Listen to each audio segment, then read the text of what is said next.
Hey guys, today on Cooking with Carby, with just 9 ingredients, we're making green onion cakes. Sometimes called scallion pancakes, it's a crispy, flaky, savory appetizer that is hard to beat. And this recipe really knocks it out of the park. That ball here way back. He looks up.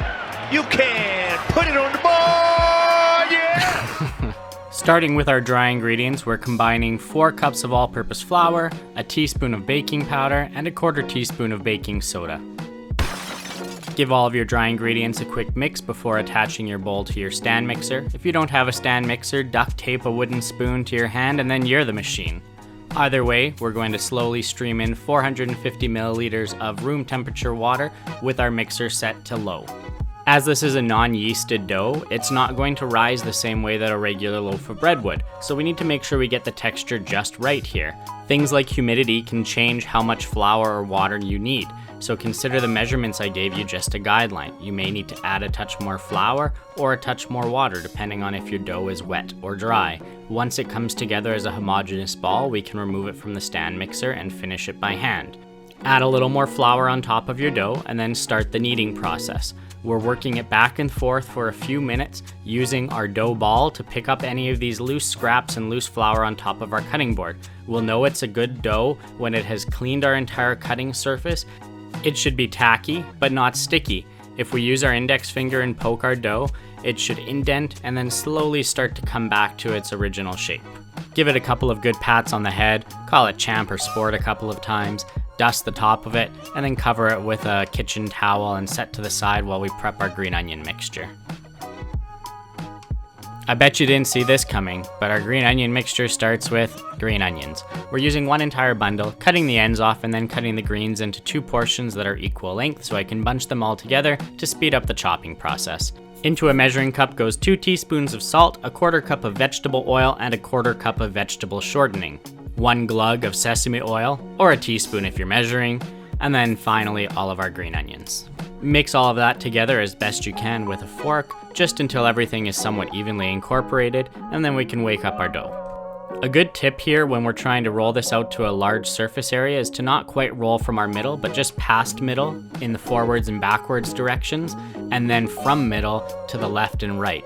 That lump that gets left in the middle becomes the material that evenly spreads this out to the sides. Rolling from different directions to ensure equal thickness, we are aiming for a rectangle about 18 inches wide and no more than 1 centimeter thick.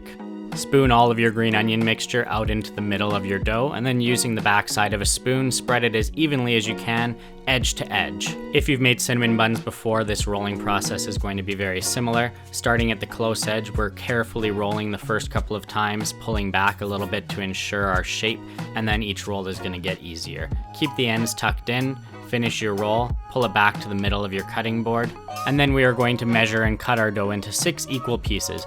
I'm scoring it first just to make sure I have my measurements right, and then slicing through with a serrated blade. Now comes the tricky part. If we just flatten this like a pancake, it's going to end up more like a cinnamon bun, and it's going to uncoil as we cook and eat it. It'll still taste great, but it won't be the same. Instead, we're pinching the ends together, and then between 2 open palms, we're pressing down and turning about 45 degrees as we do so. Flip it down onto your cutting board and continue to press it down. This twist is what's going to make our green onion cake have just a bunch of different layers rather than a coil. No matter what you do here, it's still going to taste great, assuming you don't set it on fire or something. This is just going to make it look great too. For any of the ones that you are not going to cook immediately, I recommend freezing them between layers of parchment paper. Doing this in a round-shaped container is going to help them hold their shape as they freeze. Once they're solid, you can transfer them to a Ziploc bag.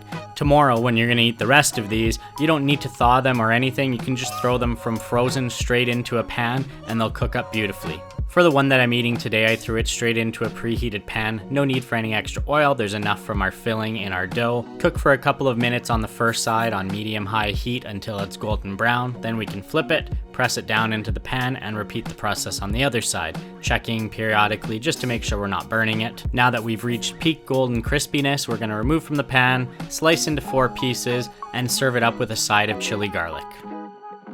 Let's take a second here before we dig in just to admire how beautiful this looks.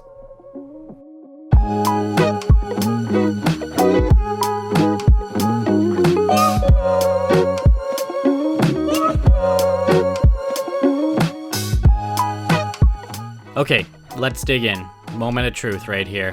Give it a good dunk in the chili garlic, straight to the mouth. Yeah, I think I'm gonna need a second bite just, for science. Let's see.